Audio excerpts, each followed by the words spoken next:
Hey everyone, and welcome to part two of two Daredevil, the Man Without Fear. Now, I am using my fan today because it's just really hot. I'm really hoping that um, the filter I put my audio through will get rid of it as a noise entirely. But uh, if it doesn't, it doesn't. Here goes nothing. I don't know what else to tell you. But before we get into this, I wanted to very quickly kind of give you a taste of what's to come because I've been getting a lot of my orders in today. This came. Look at that. Carnage Born Again. It's an amazing cover. And I also got. Now that's a part two. That's a part one of two volumes. I'm expecting the second volume or to arrive any day as well. The entire series of Moon Knight, Fist of Khonshu, which is a newer run, I think, from 2024. And I'm going to tell you guys something. The illustrations in this comic book are absolutely beautiful. I searched for this specifically. Like, it wasn't an impulse buy. When I saw the illustrations online inside this comic book, I had to seek it out and I bought the whole thing. It's a 15 issue story, so 3 volumes, and we're going to have a lot of fun with this. I can't wait to get to it. I also have this Moon Knight, Black, White, and Blood, which is fun. And this is just a collection of short stories. So there's no real continuity in here. It's not, a narrative per se. And okay, so Aliens, Avengers, we already did that. And House of M, we did that. And we also have Civil War coming up, which I'm sure you've heard of, right? Big MCU film. So we got Civil War coming up. We got Doom, One World Under Doom. And many people, including myself, believe that Doomsday, the movie, is going to take a lot of inspiration from this comic book. So we'll be going over this before December for sure. And then also the big one, Secret Wars. And this is quite the saga. Hickman's Secret Wars. And we'll definitely be going this. I'm kind of saving this for last. It's a big one. It's good. It's a big one.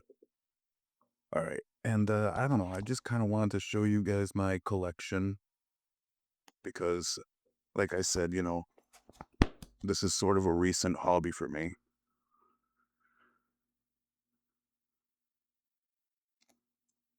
And now that a lot of the comic books have been coming in, I just kind of wanted to show off the covers and. Anyway, back into Daredevil.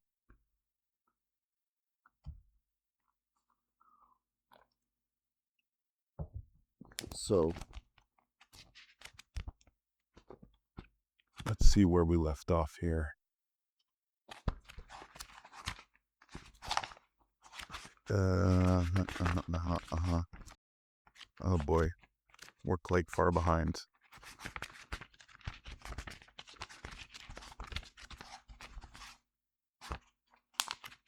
Right. So we left off where Matt and Elektra were driving off, having a little joyride, a little thrill. And she jumped off this cliff and said, Matt, we're meant to live on the edge. And there she is jumping. So Matt, of course, jumps in after her into the frozen lake, into the ice. He can't find her. he says, he's running out of breath. He's going to go back up for air and continue searching. So he does that. And meanwhile, she's driving off laughing at him. So he goes home all pissed off and back to his dorm, and Foggy's there. And, you know, Matt says, where does Electra live? Do you know where she lives? Because Foggy's talking about her, saying that some guy who claimed to break his arms in a skiing trip actually got them broken by Electra because he hit on her. And Matt says, where does she live? And Foggy happens to know and tells her. That tells him. So Matt goes to Electra's mansion, right? Like a thief in the night.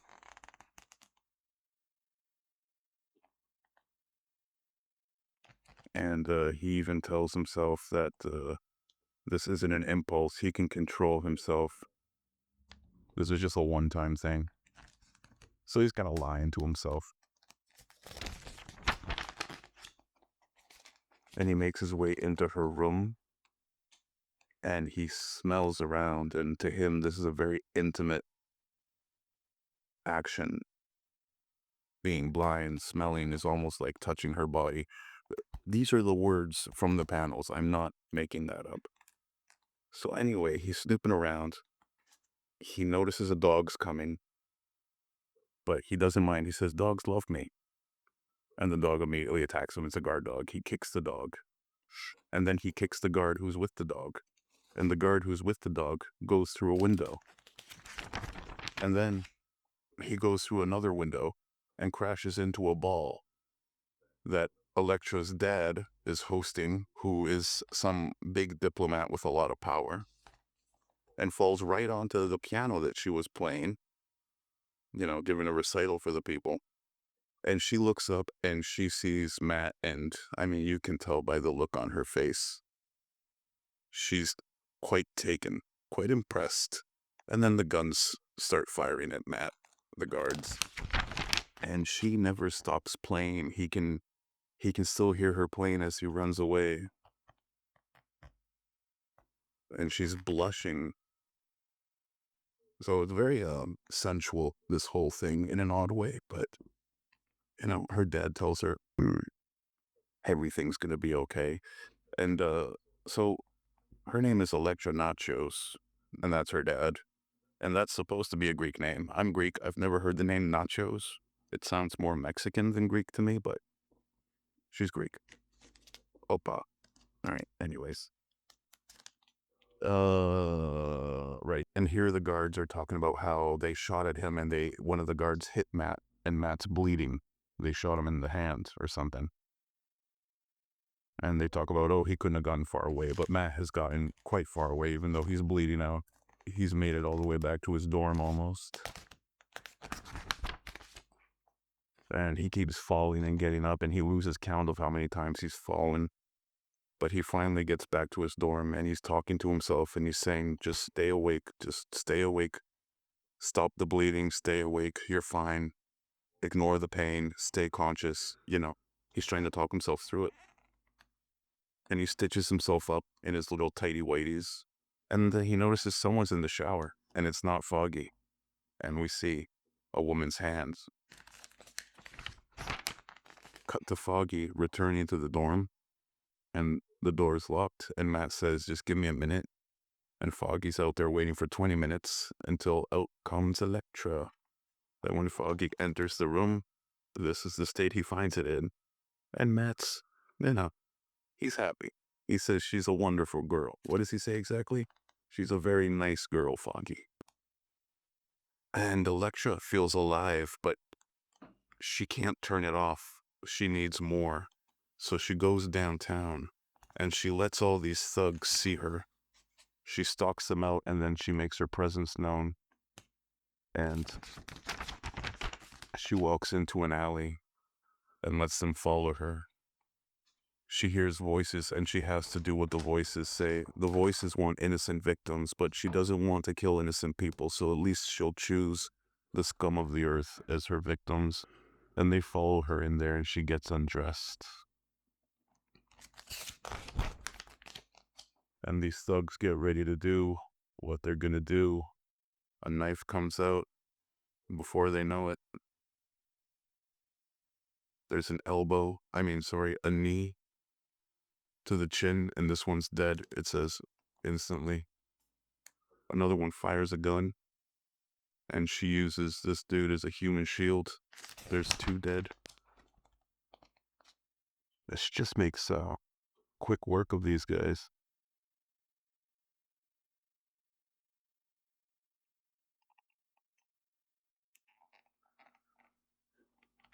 She shoves her foot literally through this guy holding the chain.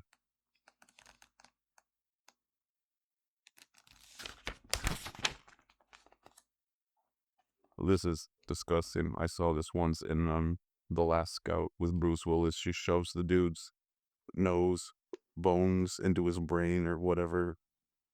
What's it called? Yeah, sharp bone into brain. Ugh.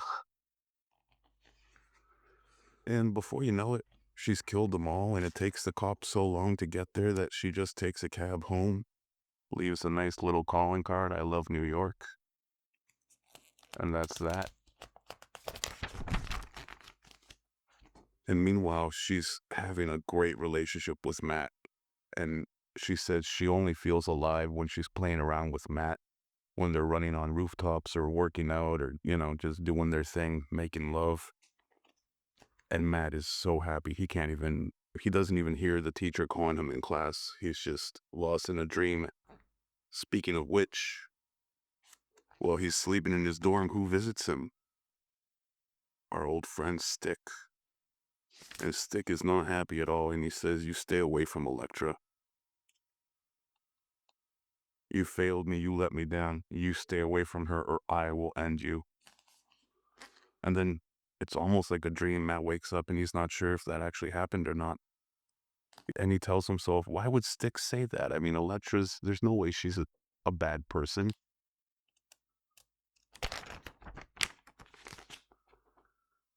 Electra's his girlfriend, and they're going on ski trips together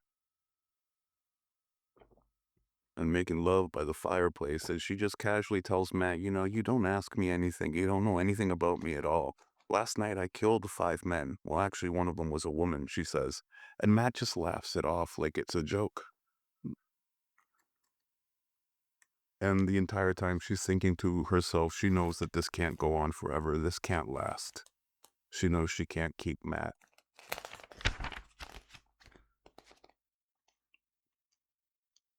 And cut to her father's funeral. Her father's dead. And she says here, let me see. Oh yeah, Matt asks, "Who killed your father, Electra?" And she replies, "The voices. They had to show me what I am." So she killed her own father because the voices had to show her that she's not good. She's bad. She can't choose the victim she wants. She has to kill who the voices want. And she realizes the only selfless thing that she can do is at least not hurt Matt, set Matt loose. So that's why she leaves, to protect him. And she goes, and Matt's heartbroken. They have one last kiss.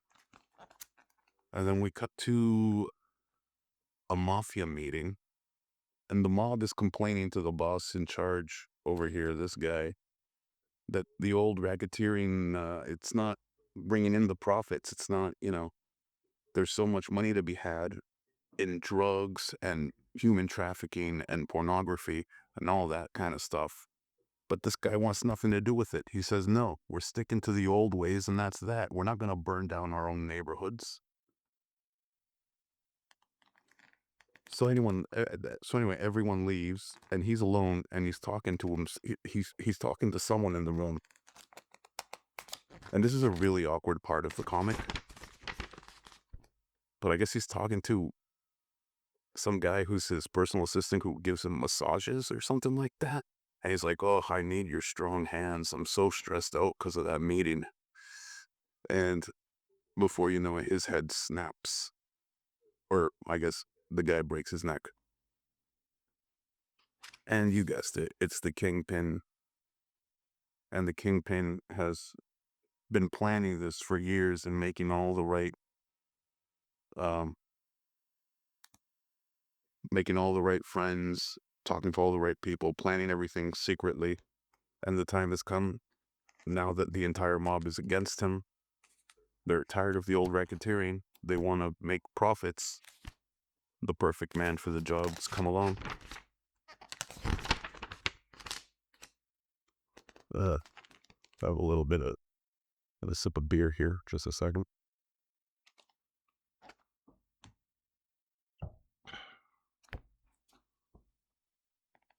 Okay. And so very quickly, Kingpin makes this into a profitable gang. And he's just kidnapping children, selling them, doing drugs, just ruining people's lives and making billions in profit. And if anyone in Kingpin's gang even raises an eyebrow or hesitates, they're dead. There can't be any resistance. And this guy Larks is his right-hand man. And it says here that Kingpin raised Larks from a little child to be a complete psychopath who only takes pleasure in torture and murder. So that's fun. And meanwhile, Matt has graduated from Harvard with honors in law, and he's working at a firm. And it's a boring firm, and it's not working with the people the way Matt would like, but they send him back to do a job in New York. He's in Boston. They send him back to do a job in New York, and he's hesitant. He doesn't want to go back to New York. You know, there's too many bad memories, but they tell him, listen, you're going to go, and you're going to like it. So he does. And he's back there, and he's taking in the smells, and it almost feels like a day hasn't passed. He feels like a kid again. And he's restless in his hotel, so he decides to just take a walk. So he takes a walk, and he finds himself back in Hell's Kitchen, back in the schoolyard where he was bullied. And what do you know? There's more bullies there. But this time, they want Matt's suit and his clothes because he's dressed like a nice fancy lawyer. And he lets them have it. They picked on the wrong guy for sure. And he snaps his walking stick in two, almost like his, like his signature batons when he's Daredevil. But he's not quite Daredevil yet. And he just goes to town, split kicks these guys, double punches these guys. Wham, bam. Thank you, man. And he tells them, you shouldn't have called me that name, because he keeps hearing the children from recess teasing him, calling him Daredevil. And one guy tries to run away, but Matt's not having it. Just grabs him right by the bandana. Just slams him to the ground. And then he decides to go pay a visit to his favorite place in New York, to the gym. And now it's all boarded up and obviously shut down. He goes in anyways, though. And when he's in there, he notices a heartbeat, a female, young, strong. And she gets out a slingshot, shoots at him, catches it in the air. Kind of like the scene from Spider-Man No Way Home, huh? A little bit. And she goes on to say, she's like, wow, how'd you do that? She goes on to say that her name is Mickey and that she's an orphan, but Matt knows that she's lying. That's not her name and she's not an orphan. Regardless, though, the two of them kind of become friends. They work out together, her after school and him after his boring job. And that's when she notices a poster and says, hey, who's this? And it's Matt's dad. And Matt says, you know, my dad, he was a fighter, but he didn't always get the best fights. And back in the day, he would do whatever he could to keep food on the table. So that's not the most flattering poster of him, but they would call him Daredevil. They would call him Devil. And then that's why the kids would mock Matt and call him Daredevil. So that's where the name comes from. And his outfit later on we see. So I like that. That's a nice little origin. And he meets up with Foggy, and Foggy is actually working with people and he's talking about these tenants that he's defending against a landlord who won't fix the building and this and that. And Matt says that he's bored with his corporate lawyer bullshit job. He doesn't really like it. And Foggy asks him for help on with his case. So Matt, helps him out. And in the meanwhile here, the kingpin makes a mistake, and it's almost like a butterfly effect. It starts out little. He wants to cut costs in the porn industry. He wants to give his pornographers less of a budget. And I'm not sure how this works, but so that less of a budget, in order to do that, this guy says, all right, he sends out these two drug addicts and says, go find me a girl. She can't be older than 12. I don't know what this has to do with cutting the budget at all. Okay, that's just what the comic says. So they go and they do that and they find Mickey. And she's older than 12, but they chloroform her. They drug her. And meanwhile, Matt gets a call from his work that tells him he's got to be back in New York tomorrow or he's fired. So he decides, back in Boston. So he decides to go by the gym at least to say goodbye to Mickey before he leaves. And he finds her hat. And this is not good because Matt knows that she loves that hat. She never takes that hat off. And inside the hat, she actually has her name and address written, which is weird. I don't know who writes that, even like if you're a child, inside your hat. But meanwhile, the drug addicts have her kidnapped. But when they call the porn producer and tell him that she's 14, not 12, he's not 12, he says he's only going to pay them half the money and in the morning, not now. And they're upset about this because they want a fix. They need one tonight. They need their drugs. So he decides, it's a couple, it's a guy and a woman, right? The guy decides, okay, I got it. Look through her wallet or whatever, read me her name. And he decides he's going to call the parents and basically ask them for ransom money or he's going to hurt the girl. And he asks them for like $6,000 or $7,000. And that way they can get their drugs tonight. And the parents agree. And Matt is overhearing all of this on top of the apartment. So he quickly runs across the rooftops, makes his way to the gym, picks out some clothing, and the kingpin hears about, well, what happens actually is the woman drug addict betrays the dude, the man drug addict who was gonna do the whole ransom thing, and calls the porn producer and says, listen, he's doing this whole, he's kidnapped this girl and he's asking the parents for ransom and this wasn't the plan and he, someone's going to get hurt and I don't want you to get hurt. So can you, you know, how about I come over? You got money, right? And the guy's like, yeah, sure. So she screws over the other guy to go to the porn producer's place to do drugs and I guess sell her body to him. And so this gets reported to the kingpin from boss to boss to boss to boss until it finally gets to him.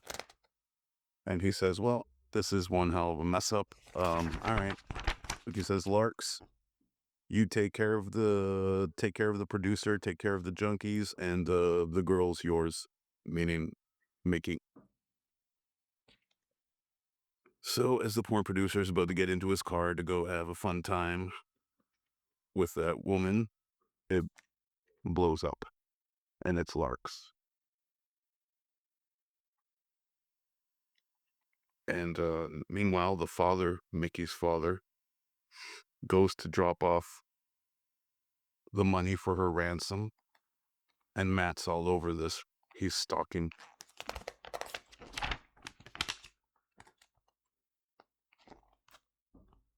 And he runs across the rooftops to follow the drug addict who goes to collect the money. He follows him home. When he gets there,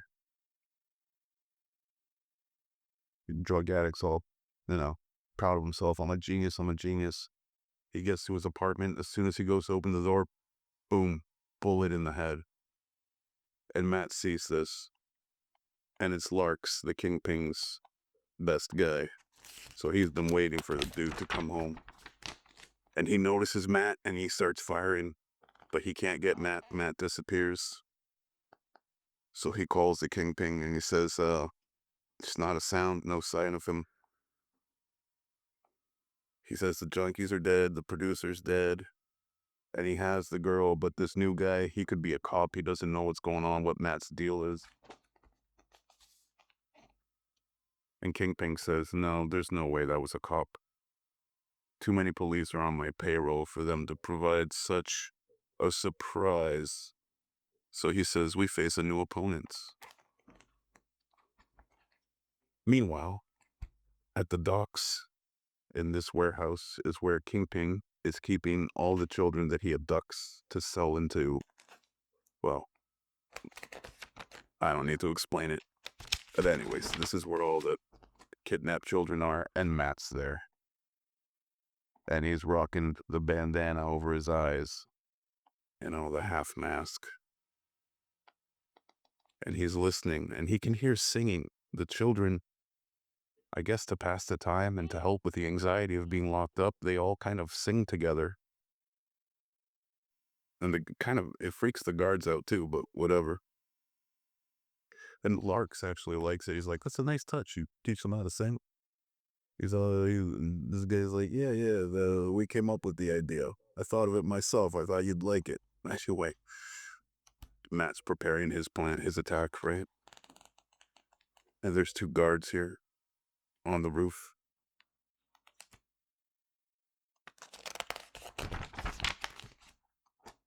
And Matt easily strikes them down.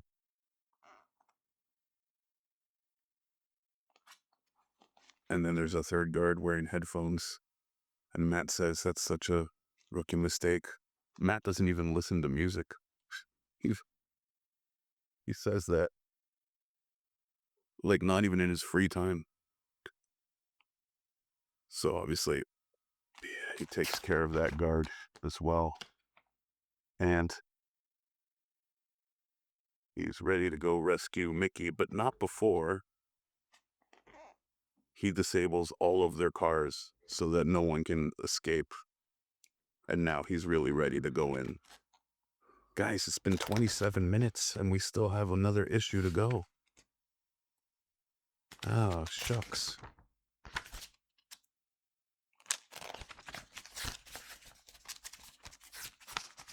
Okay, I'm gonna make this video a little longer, but my camera definitely needs to pause for a second, so just give me a moment. There's gonna be a quick little edit, and we will return. So Matt's going after Mickey. He's going to save her. And the rest of the children.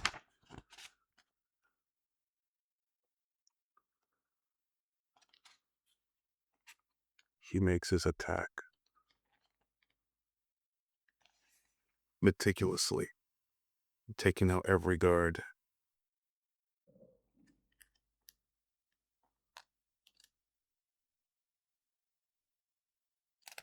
He pushes these guys underwater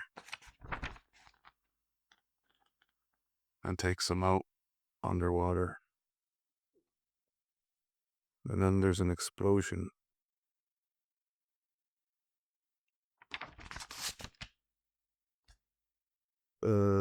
Yeah. And don't remember how the explosion happens.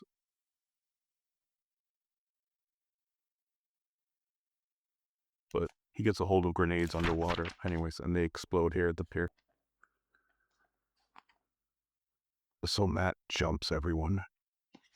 It's just him versus all the guards there. And we get this beautiful panel, which I don't know if I can. There you go.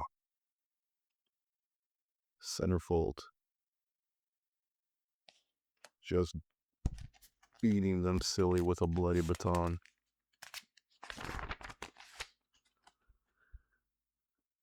And eventually they start firing on Matt.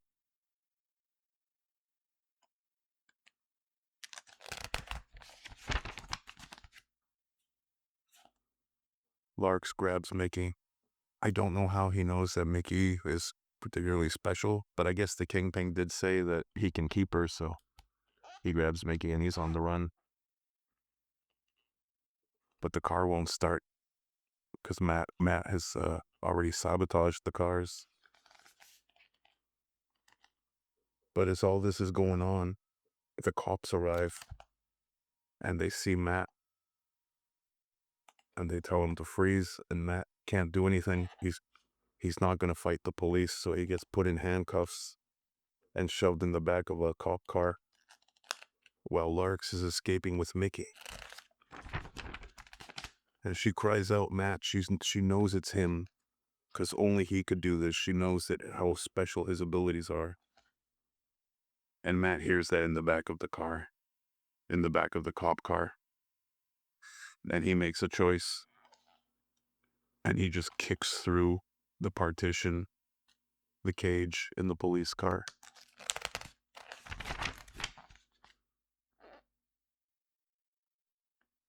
And the police car crashes. He's not going to let Mickey die. So meanwhile, Larks, I think, kills a cab driver and kills a cab driver and takes his car to get away with Mickey. And Matt, meanwhile, is in the busted up cop car following them. And he crashes into them. Or actually, no, he doesn't. I'm sorry. But he's far away then. Anyways, so now he crashes into them, which is a bold move considering there's a little girl in there, but it does stop their car, and Larks gets out with Mickey and runs into this, I don't know, whatever it is, building. Kicks the door open, and he's holding Mickey hostage, but Matt's at the door and says, let her go. I don't want to hurt you. And Lark says, back off. I'm the one who's got the gun. And Matt keeps saying, I don't want to kill you. Just let her go. Let her go. I don't want to kill you. And you can see how serious Matt is. But Larks isn't having it. He fires the gun. And Matt blocks the bullet with his baton. And it hits the floor right at Lark's legs. And he says, Lark says, who the devil are you? And Matt says, call me Daredevil. Daredevil, sure, whatever. You're gonna be dead, Daredevil. So Lark still isn't backing down. And he fires another one at Matt. Then Matt blocks this one with his baton too, but this time he sends it right back in between Lark's eyes.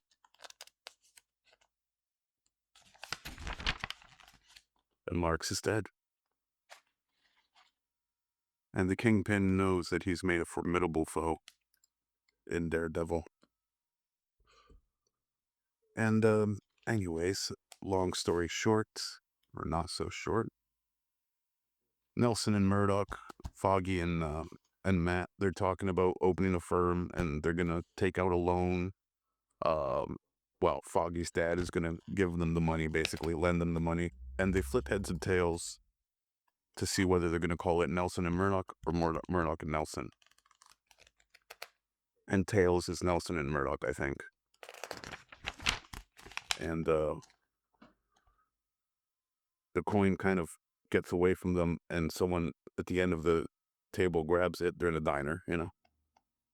And it's Stick. And Stick just keeps the coin, finishes his coffee, and Matt's heart is racing right now, right? And Stick says, watch your back, kid. And the quarter, he came up tails, so you come in second, meaning in the name of the firm. So it's going to be Nelson and Murdoch. So don't get cocky. And that's pretty much that's Stick's way of accepting Matt back. He's seeing that Matt has, been fighting his demons and doing being a good guy and saving all those kids at the dock. And I mean, we didn't quite get it here in this comic book, but there's quite a few panels of him, just going to town at the docks, beating up all the guards. And it's the equivalent pretty much of the hallway scene, if you remember from Netflix season 1, the notorious Daredevil hallway scene. And now, Matt's out at night, patrolling the roofs, and he's made himself a suit. And he's finally become the devil of Hell's Kitchen, Daredevil. And that's it. That's the end of it. Yeah, at the end here, there's like a huge rough draft or a revised draft, I think, of this comic book, which is, I guess it's a neat little bonus for huge dorks who are into that kind of thing.